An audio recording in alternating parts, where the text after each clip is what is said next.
Wait a minute, haven't I seen you before? I know your face. Get out, or shall I call my servant? You're Norma Desmond. Used to be in silent pictures, used to be big. I am big. It's the pictures that got small.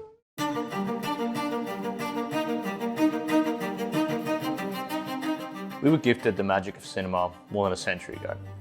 From the moment early audiences first experienced the moving image, films like The Arrival of a Train by the Lumiere brothers in 1896, cinema has held a strange and enduring power over us. It can capture spectacle, shape emotion, immerse us in stories, and perhaps more than any other art form, reveal what it means to be human.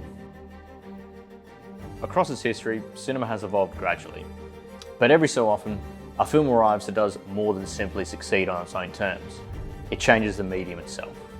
It alters the grammar of film, expands what directors believe is possible, and reshapes the way future filmmakers approach the craft. In this video essay, I want to explore 6 films that did exactly that. 6 films that in different ways created a decisive shift in how cinema was made and how directors thought about directing. Now, before getting to the films themselves, I want to avoid relying purely on my own personal taste. Taste will always be a part of the conversation, and I'm happy for it to be there, but I wanted some clearer criteria for judging impact. So there are 5 criteria I'm using to assess each film. Firstly, disruption of cinematic language. Did the film break or redefine the existing grammar of cinema? 2, technological or industrial impact.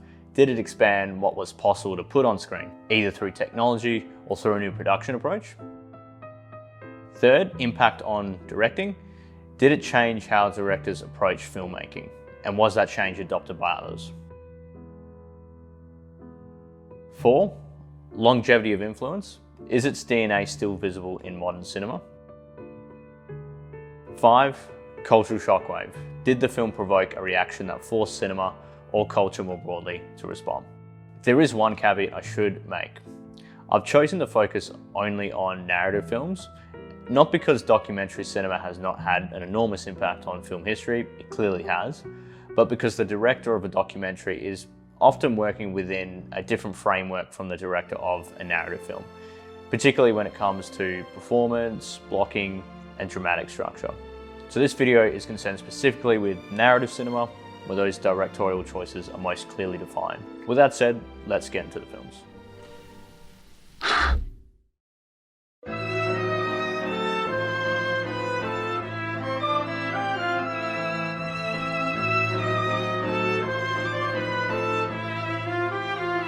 Number 1, Birth of a Nation, 1915, D.W. Griffith. More than a century after its release, The Birth of a Nation is still being discussed. That alone tells you something about its impact. Based on the play The Klansman, the film presents a deeply distorted and racist account of the American Civil War and Reconstruction, centered on 2 families, the Northern Stonemans and the Southern Camerons. And immediately, this film satisfies one of the most important criteria on this list, which is disruption of cinematic language. It would be too simplistic to say Griffith single-handedly invented film grammar. Cinema was already evolving before The Birth of a Nation, but what this film undeniably did was consolidate and demonstrate the power of a cinematic language that directors would build on for decades to come. Its use of close-ups, cross-cutting, large-scale staging, and moving camera work helped show that cinema did not have to be simply filmed theatre. The camera no longer merely recorded action. It could shape emotion, control time, direct attention, and immerse the audience in the story. The film also had a major industrial impact. At over 3 hours long, and with an orchestral score accompanying its release, it helped establish the possibility of cinema on an epic scale. It suggested that film could be not just a novelty, but a massive, ambitious cultural event. And yet, if the film represents a leap forward in cinematic form, it also reveals something darker: the power of cinema to persuade, distort, and poison. Because The Birth of a Nation is not simply an important film, it is also a vile one. Its racism is not incidental, it is central to the film's purpose. It's propaganda, and dangerous propaganda at that. Even at the time, it provoked outrage, including protests from the NAACP and in that sense it also created a cultural shockwave. So what makes The Birth of a Nation so significant is not just that it advanced cinematic language, but that it exposed the power of cinema itself, both as an artistic force and as a moral danger.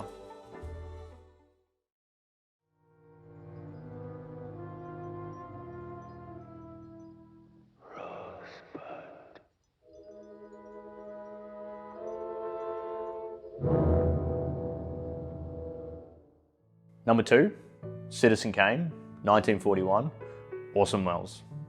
It will surprise no one to see Citizen Kane on this list. For decades, it sat at number 1 in Sight and Sound's critics' poll of the greatest films of all time, only losing that position in 2012 when it was overtaken by Hitchcock's Vertigo. And that reputation is not just the result of critical mythology, it comes from the fact that Citizen Kane genuinely changed how directors thought about what a film could be. Part of the mythology, of course, is the story of Welles himself, a 25-year-old making his debut feature, working with astonishing confidence and ambition. And part of it comes from the controversy surrounding the obvious parallels between the character Charles Foster Kane and the newspaper magnate William Randolph Hearst, who tried to suppress the film. But for the purposes of this video, what matters most is not the mythology, it is the directorial shift the film represents. Citizen Kane was not the first film to use flashbacks or non-linear storytelling, but it was one of the first to use them in a fully integrated and influential way, not simply as a narrative device, but as a means of constructing meaning. The story unfolds through multiple perspectives, contradictory memories, and partial testimonies. And in doing so, the film suggests that a human life cannot be reduced to a single explanation. That alone changed how directors could think about narrative. Visually, the film was just as radical. The deep focus cinematography, the low angle compositions, the staging in depth, and the expressive relationship between camera, space, and power all helped to create a new sense of visual authorship in cinema. And that may be the most important thing Citizen Kane did. It strengthened the idea of the director as a total visual author. Welles's background in theatre and radio seemed crucial here also. He approached the film without reference to convention, and by his own account, his inexperience became a kind of freedom. Where did you get the confidence from to make a film with such... Ignorance, sheer ignorance. You know, there's no confidence to equal it. It's only when you know something about a profession, I think, that you're timid or careful. How does this ignorance show itself? I thought you could do anything with a camera that the eye could do or the imagination could do. And if you come up from the bottom in the film business, you're taught all the things that the cameraman doesn't want to attempt for fear he will be criticized for having failed. Working with Greg Toland, the cinematographer, he seemed to operate with the belief that if something could be imagined, he could put it on the screen. That spirit of invention mattered enormously, because after Citizen Kane, directing no longer looked like simply covering a scene clearly. It could mean shaping narrative, space, memory, and emotion into a single expressive whole. And that influence has endured for decades. For filmmakers like Truffaut and the generation that followed, Citizen Kane was not just a great film, it was permission.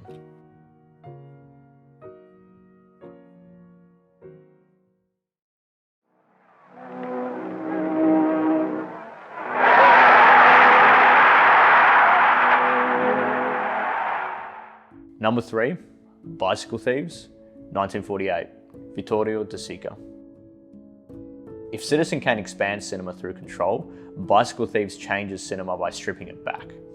On its surface, the story is remarkably simple. A working man has his bicycle stolen, and because that bicycle is essential to his livelihood, he and his son move through Rome trying to recover it.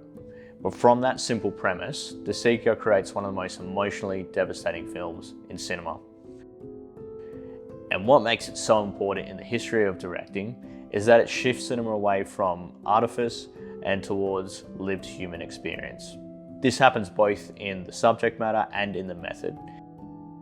In terms of subject matter, Bicycle Thieves focuses not on kings, tycoons, or larger-than-life figures, but on ordinary people and ordinary struggle.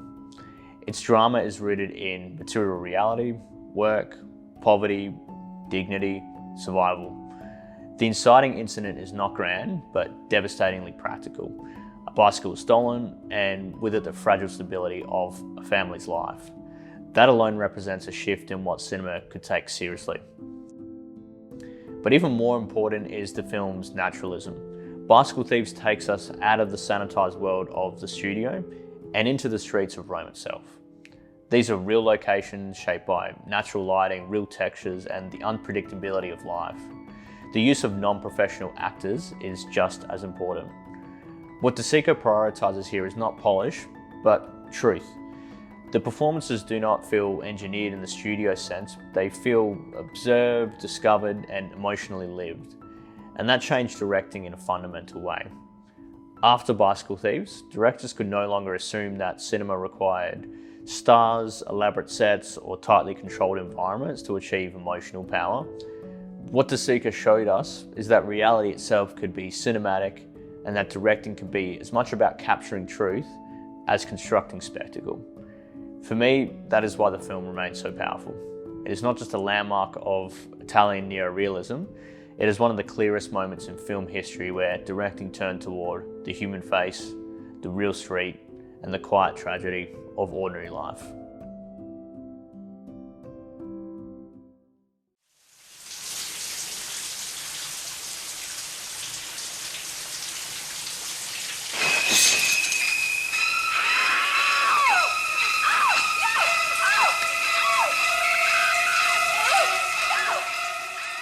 Number 4, Psycho, 1960, Alfred Hitchcock.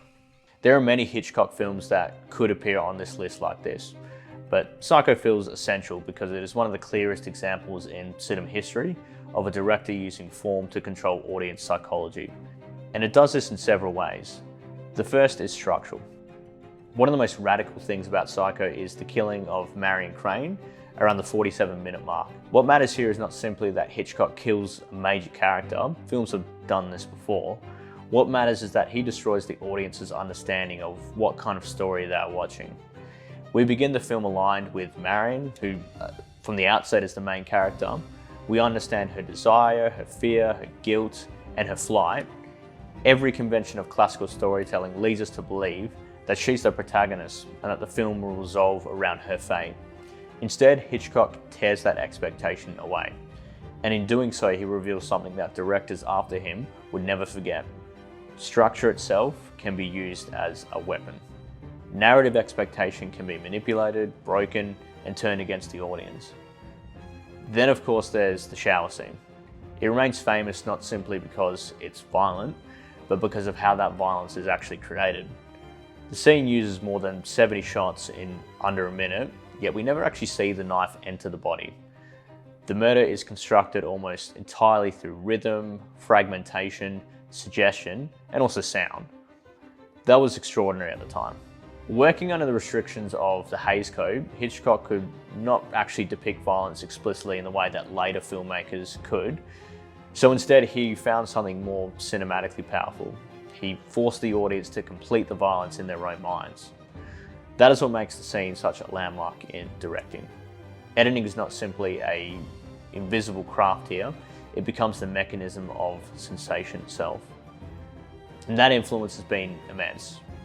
After Psycho, directors understood with new clarity that cinema did not have to show everything to make an audience feel everything. Suggestion, fragmentation, and that psychological control became central tools in the language of suspense and horror. Psycho changed not just what directors could do to an audience, but how consciously they could do it. New York Herald Tribune! Number 5, Breathless, 1960, Jean-Luc Godard. Not far away in time from Psycho, but coming from a completely different cinematic tradition, is Jean-Luc Godard's Breathless. Alongside Truffaut's The 400 Blows, it stands as one of the defining films of the French New Wave, a movement that rejected inherited convention and insisted that cinema could be more personal, more immediate, and more openly authored by the director. That is why Breathless matters so much. The most immediately striking thing about the film is its editing. The jump cuts are not hidden, continuity is not smoothed over. Goddard refuses the invisible grammar that had defined so much classical filmmaking. Instead, he turns editing into something expressive, disruptive, and self-conscious. You do not simply follow the cuts in Breathless, you actually feel them. And that changes the directorial question. The question is no longer just, does this cut make sense? It becomes, what does this cut do? What energy does it create? What feeling does it produce? That's a major shift. So the film also introduces a different kind of spontaneity into cinema. Similar to Italian neorealism, that had already brought spontaneity into film through things like real locations, non-professional actors, and a sense of life unfolding naturally in front of the camera. But Breathless pushes that further. It's not just the world feels spontaneous, the film itself does. It has this sense of looseness, its fragmentation, its restless movement all makes us aware that we are actually watching not something that's a polished illusion, but an act of expression. And that is where its impact on directing becomes so important. After Breathless, the rules of cinema no longer felt fixed. Directors were given a permission to break them, reshape them, and expose them. The director's voice could sit in the foreground rather than hide behind the smoothness of a studio product. That influence runs directly into later director-driven cinema, including the New Hollywood period. Films like The Godfather, Taxi Driver, and so much of the 1970s American cinema make far more sense once Breathless has happened. Goddard did not simply break the rules, he changed the idea of what the rules were.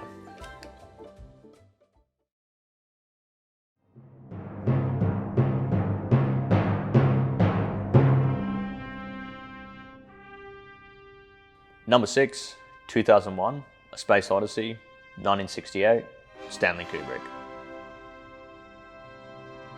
The last film on this list, but no less important, is Stanley Kubrick's 2001 A Space Odyssey.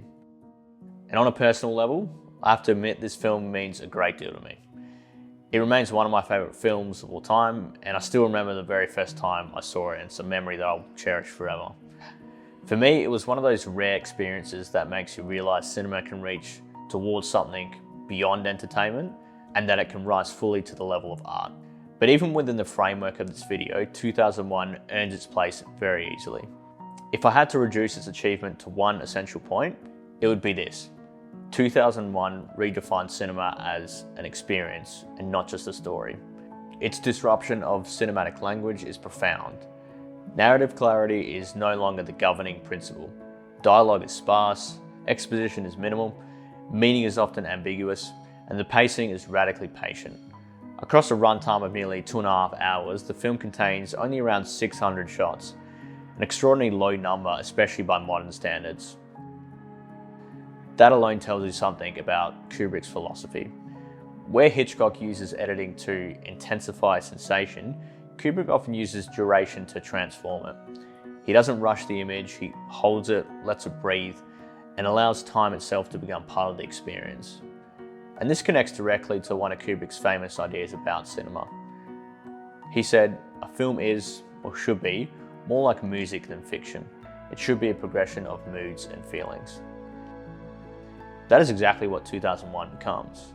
Plot and dialogue are no longer the primary engines, rather rhythm, tone, scale, and mood take precedence instead.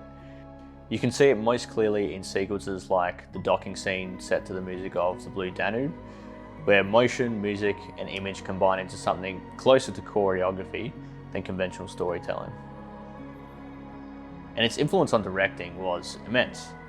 In the years that followed, science fiction increasingly became a space not just for adventure, but philosophical and existential inquiry. Solaris exists in clear dialogue with 2001, even if Tarkovsky responds by moving inward toward memory and emotion.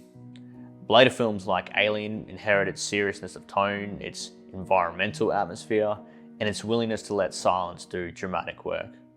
And if we look at more modern times, Nolan's Interstellar is an obvious and conscious continuation of this lineage, not simply by its depiction of space travel, but in its attempt to create awe, immersion, and transcendence through cinematic experience. What 2001 changed was not simply the look of science fiction, it changed what directors believed cinema itself could be. These 6 films are very different from one another. Some expanded cinema through control, others through realism, disruption, or abstraction. But what unites them is that each one altered the way directors thought. They changed the grammar of film, they expanded the possibilities of form, they opened doors that could no longer be closed. Of course, there are many more films that could have been on this list, and part of the pleasure of a conversation like this is that it can never be fully finished. So I'd love to hear what films you think belong among these ones. And if you enjoyed this discussion and want more videos like this on cinema, directing, and film history, please subscribe to the channel. I'd love to keep building these conversations with you.